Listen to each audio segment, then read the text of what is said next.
Thank you so much. I already see two comments from in the chat. Okay, so I probably picked too many things to go through because there was a lot of good Gemara in this past week. But I'm going to start with, and it's great to be back here learning with many of you again. I hopefully I'm going to be doing this more regularly, like once a month. But I wanted to start with sort of what I call a classically famous Gemara. And I hope many of you are sort of enjoying the relief of Ketubot after learning Yevamos. And the Gemara here reads as follows. It actually starts on the bottom of 16b. Tanu Rabbanan, the rabbis taught, Ketzad miragdin lifnei hakala.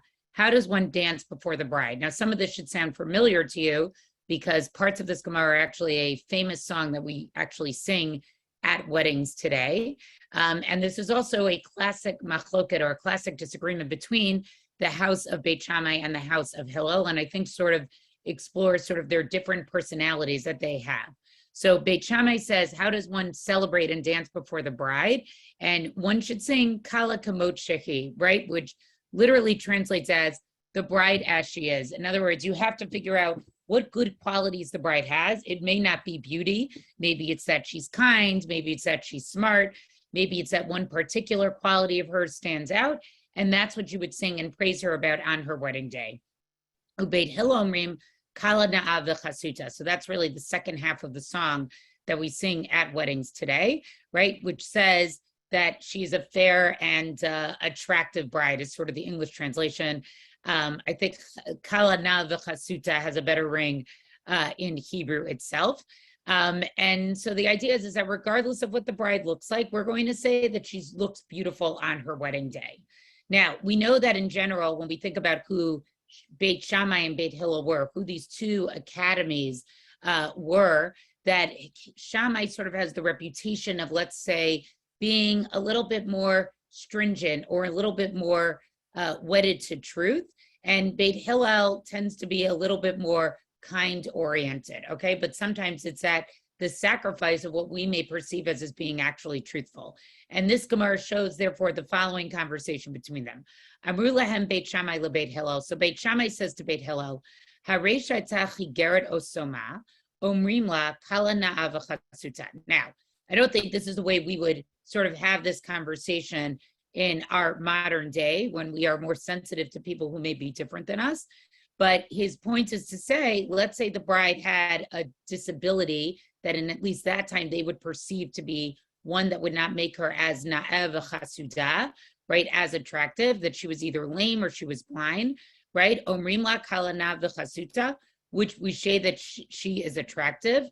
V'hatorah amra, doesn't the Torah teach us, and here Beit Shammai, to prove their point, quotes a pasuk from Shemot chapter 23, verse 7 that says, midavar sheker terachek, right? Somebody should distance themselves from a lie.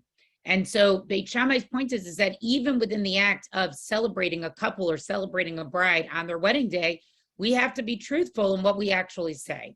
And not only is that we have to be truthful as a value, Beit Shammai tries to prove it by saying this is actually a value of the Torah. It's a mitzvah of the Torah. You would be violating the Torah itself if you did not do this. Amru lahem Beit Shammai leBeit Hillel. So what does Beit Hillel say back to Beit Shammai? Lidivrechem mishalakach mekach ra min hashuk yishabchenu beinav o yigaenu beinav. So he has a beautiful point here where Beit Hillel basically says, let's say somebody buys something, a mekach ra, something of inferior quality from the shuk, right? But in his eyes, what is it, right? When you look at that, yishabchenu beinav, you should praise it. You shouldn't let him know that he bought something that was inferior. You should make him feel good and say, oh, you bought this thing from the shuk and it's of great quality. Oh, yigaenu beinav, or should you cause him to think that it's actually, that it doesn't have value, that to devalue it. Have omer, right? What do we say? What did the sages say? Yishabchenu beinav, you actually should praise it. Mikan amru chachamim, from here the sages say, li'olam tehei da'ato shel adam me'orevet im habriot.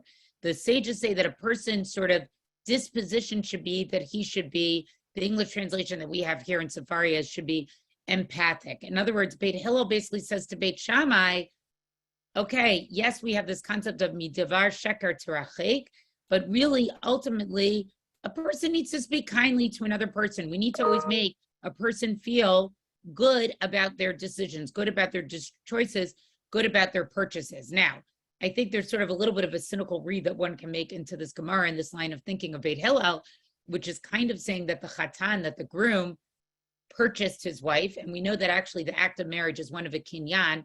It's one of an actual property acquisition. We'll talk about that another time, hopefully when I learn with you for Kedushin, God willing. But the point here is that he's basically saying to Beit Hillel, is basically saying to Beit Shammai, that this concept of Le'olam tehei da'ato shel adam me'orevet im habriot is really ultimately what's important. And what's interesting here is to see is that according to Beit Hillel, that almost seems to trump a pasuk of saying midavar sheker tirachek. And I think that to me is really what's so interesting about this marriage, that we have an explicit pasuk that Beit Shammai uses to justify sort of their, idea that like the truth is what is most important. And then along comes Beit Hillel says, we're just not going to live that way, right? Actually, the value is le'olam tehei da'ato shel adam me'orevet im habriot. But notice that Beit Hillel actually doesn't give a pasuk to actually prove that. It's more that it's just like a value. It's something logical. It's something intuitive to Beit Hillel. And so I think this Gemara becomes a very famous Gemara, because there's something cute about the discussion and the machlokas that they have, that there's actually, the Beit Shammai and Beit Hillel, their arguing goes as far as to actually argue about what is the best way to actually praise a bride. But I think also the second piece is that it really shows us sort of the fundamental difference between these two yeshivot, between these two different schools of thought and approach to halakha. And lastly, pay attention to the actual details here of how they're making their argument. We have Beit Shammai who comes and wants to use a pasuk to validate what they have to say. And then you have Beit Hillel who basically says, I'm not going to quote psukim. I'm not going to get into that kind of nitty-gritty argument with you. I'm really just going to tell you that this is the way that we actually should just be behaving. And so I think this is why this Gemara is actually very, very famous. Before I move on to the next, I just want to see if there are any comments or questions. So Rob Plass here says, does this mean that the Torah's inscrutable description of Leah, she has weak eyes, is really a compliment? Well, I think if we look at it as according to Beit Shammai, it's really just telling us like it is.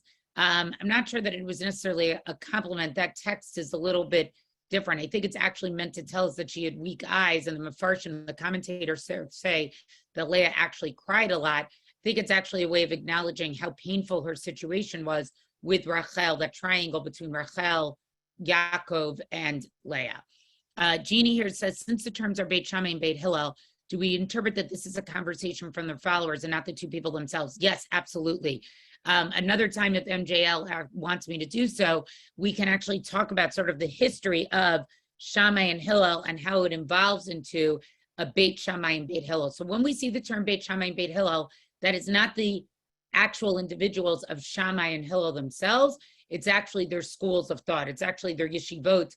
That's what we would sort of say colloquially. I don't think that that's what they actually call them, but sort of they're two different schools of thought. And actually the whole conflict between Beit Shammai and Beit Hillel, how did it evolve? Because actually what we learn is that Hillel and Shammai themselves actually only had 4 disagreements, but it's their schools, their followers afterwards. And there's a Gemara in the Yerushalmi that actually describes that it's because their students were not careful and didn't attend to the needs of their rebbes correctly.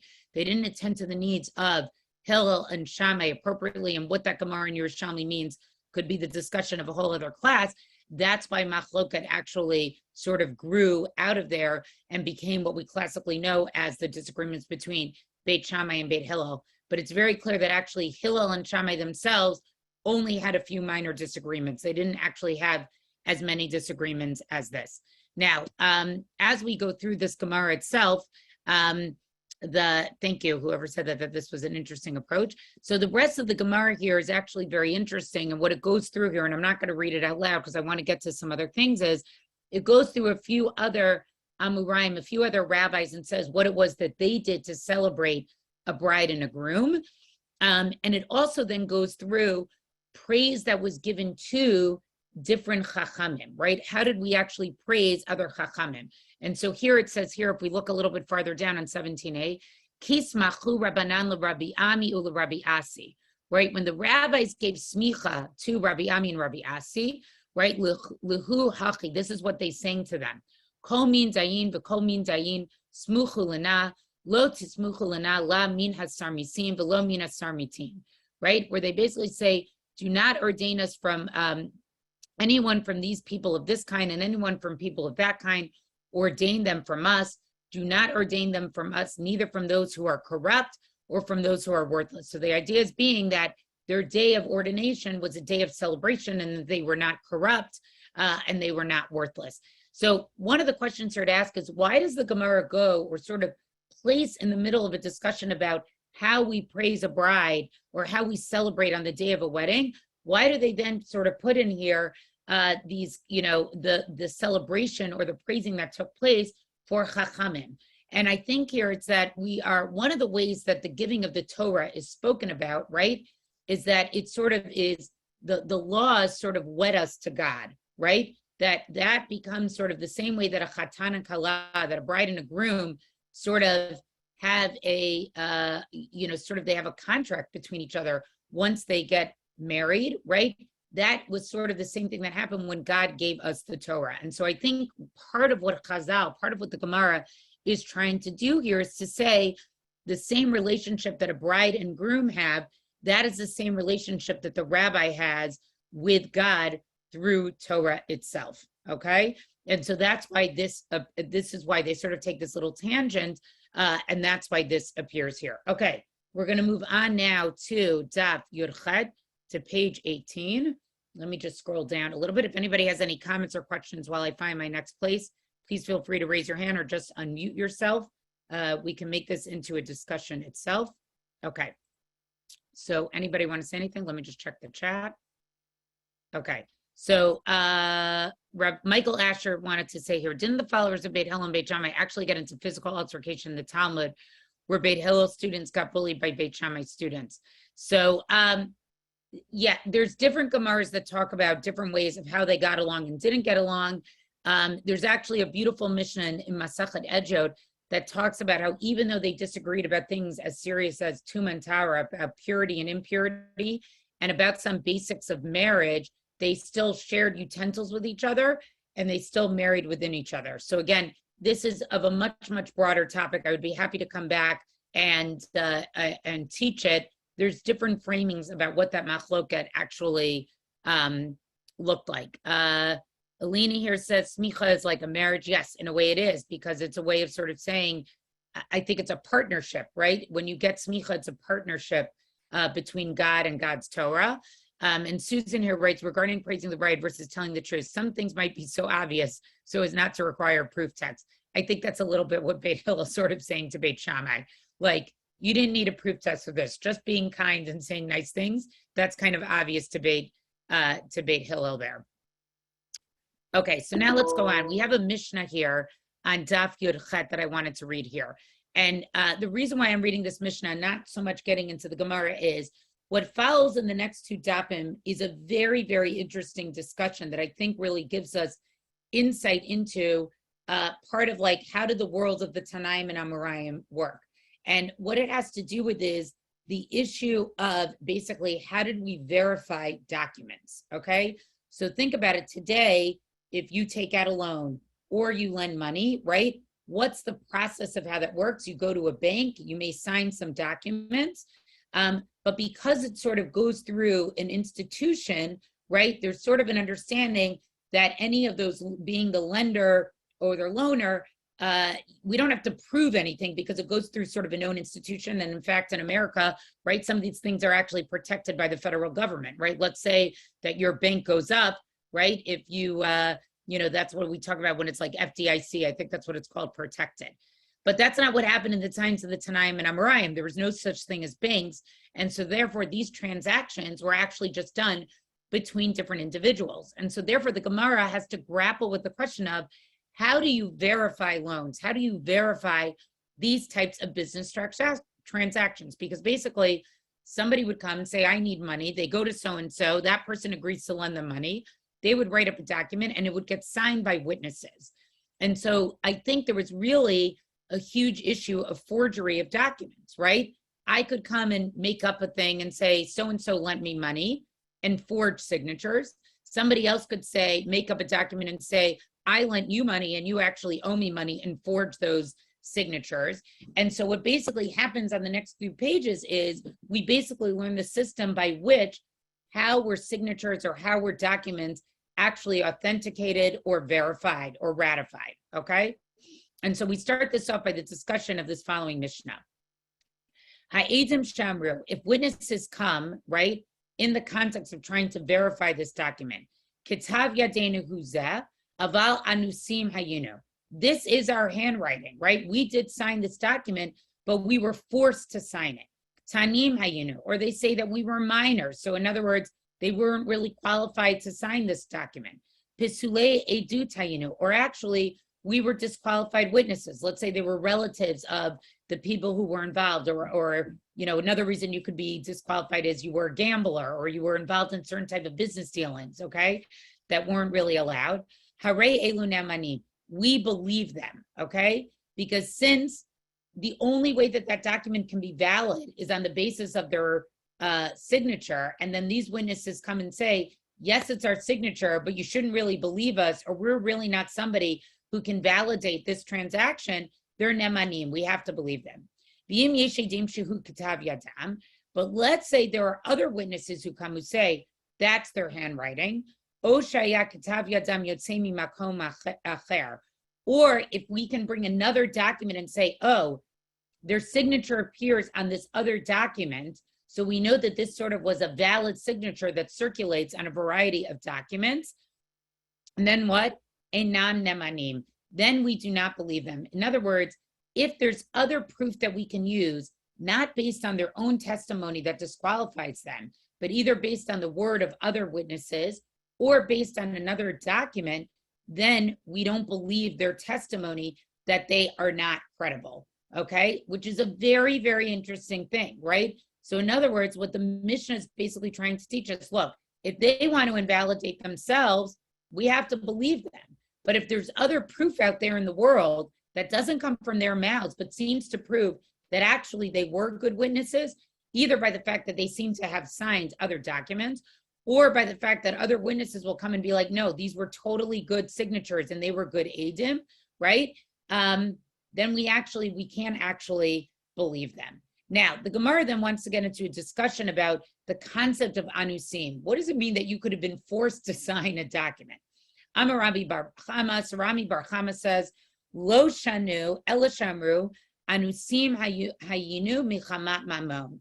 Right? So the sages say that if they were to say, right, this halacha is only taught in a case where they say, we were compelled to sign the document because of a monetary threat, right? Aval anusim hayinu mechamat nefashot harei elu nemanim. But if the witnesses say that we were compelled to sign the document because of a threat to our lives, that testimony is not self-incriminating. And in that case, because they were actually permitted to testify falsely. So it's actually very interesting what the Gemara is saying here. What they're saying here is that there were two different ways that they could have been forced. They could have been forced because they were given money. In other words, somebody actually bribed them and said, okay, we'll pay you $100 each if you're willing to forge that document, okay? And if somebody sort of admits to that or incriminates themselves, we actually wouldn't accept that testimony because we couldn't believe that somebody would actually do that. But if the witnesses say, hey, we had a threat to our lives and therefore we were forced to do that, that's not self-incriminating because of course then they were allowed to forge that document. And so then we believe them. So the Gemara here tries to sort of tease out and say this is not sort of a straight blatant rule of the Mishnah itself, but the circumstances under which they were anusim, okay, actually becomes important. So I think it's interesting to see that the Gemara right off the bat sort of inserts a very important caveat to the Mishnah itself, to the principle itself of whether we can be nemanim or non-nemanim if they sort of incriminate themselves right away. Okay, we're going to move on now to one other thing. So Stephen here said the Institute of the Notary Public, not used as much as it used to be, relates to the same concerns. Yes, 100%, right? This is essentially talking about the sort of their method of how they would actually notarize documents. Okay, this half hour goes very, very fast. I'm going to see if I can get through maybe two other things here. Okay. The other thing I want to point out here is they have a very interesting discussion about the concept of ashtar amanah. So Amar Rav Yehuda Amar Rav HaOmer shtar amanah huzeh. So if somebody says this is a document of trust, Eino Na'aman. So the Gemara here introduces the concept of a separate document, which essentially was sort of like the pre-agreement before the loan actually happened. And this was called ashtar amanah. And the concept is that it sort of was like a document of intention.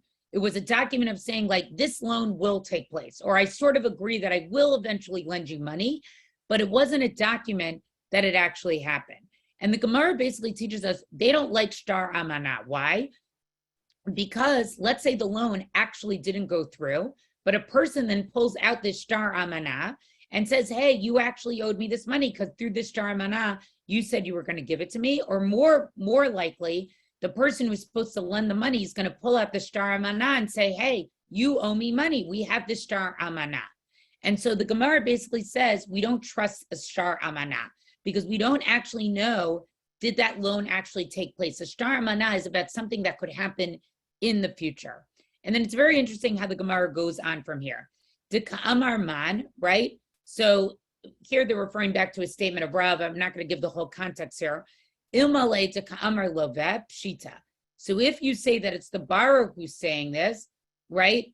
It's obvious that he's not credible, right? Kol kamine, right? Isn't it within the power, right, of the borrower to basically say that the document isn't genuine? But if you say that it's the lender who's saying that it's a document of trust, tavo ala bracha, right? Then in that case, right, let blessing come upon him. Because if the lender says, hey, this was a shtar amanah and this loan never took place, that's really very sort of honest of the loaner. If the lender says it, that's the Gemara's point, says it's a shtar amanah, of course it's in the borrower's, it's in the borrower's interest to say that it's a shtar amanah, but it's not within the loaner's shtar amanah. It's not within the lender's benefit to say it's a shtar amanah. And actually, tavo la bracha. Elo de ka'amri edim. So we say that this whole concept of who's claiming that this document is a shtar amanah, it has to be the edim who were saying this. Okay, so just to give some context to here. Now, there's a little bit more discussion here about the shtar amanah itself. And what it basically says is, and I'm just going to hop down here to a little bit further when it gets into discussion of the shtar amanah, right? It wants to also discuss here different types of documents that we don't consider to be good documents to keep around the house.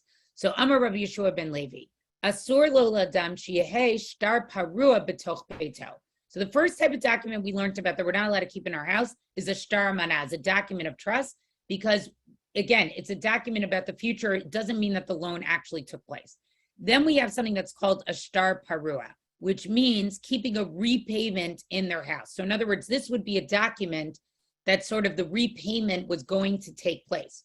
Once the loan is fully paid, essentially what the Gemara is saying, or what Rabbi Yeshua ben Levi Zatana is saying is that you sort of in a way want to erase any type of documentation that maybe someone could pull out and say, hey, this loan was still not repaid.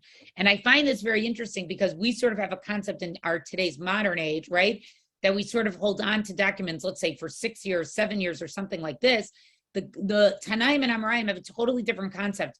Once a loan has been paid, essentially we shouldn't pay it, up any, like we sort of have to remove any documentation of it because we don't want there to be any chance that basically the lender could come and say, hey, this loan wasn't paid, right? And not only is it that's the concept, it logically makes sense, but they actually bring a pasuk to prove it, right? Mishum shenemar, al tashkein b'ho alecha avla. And it's very interesting here what the Gemara does. They don't quote a pasuk from the Torah itself. This isn't a law that appears when the Torah discusses issues of lending money. Instead, they quote a pasuk from Iyov. So we call this type of proof test, it's called an asmachta, right? Which literally means it's something basically to rely on. It's not an actual din Torah. It's not a deoraisa. It doesn't come from the Torah itself, but we have a pasuk that we can sort of hang our hat on. And so this pasuk in Iyov in chapter 11, verse 14 says, don't let injustice dwell in your tents, okay? The idea is that anything that could be sort of unjust, we don't allow that. We don't keep that in our homes itself. And so they interpret this in a very literal way to mean that if you have a document in your house, right, that could be used for injustice, right, that could be used in a way that hurts somebody else, okay, you're actually not allowed to have that in your ohel. You cannot actually have that in your house itself. The Gemara goes on to sort of now quote how this was taught in Israel in the times of the Amoraim, B'ma'arava mishmei de Rav Amri, which is kind of interesting because Rav learned for a little while in Eretz Yisrael, but actually is an Amora of Bavel. Okay, Amri im avon biyadecha harchikehu, right? So this is actually the second part of this pasuk, but he quotes the same pasuk that if there's iniquity in your hand, put it far away. Zeshtar amanat ushtar pasim. So he says this is a document of trust or document of security. And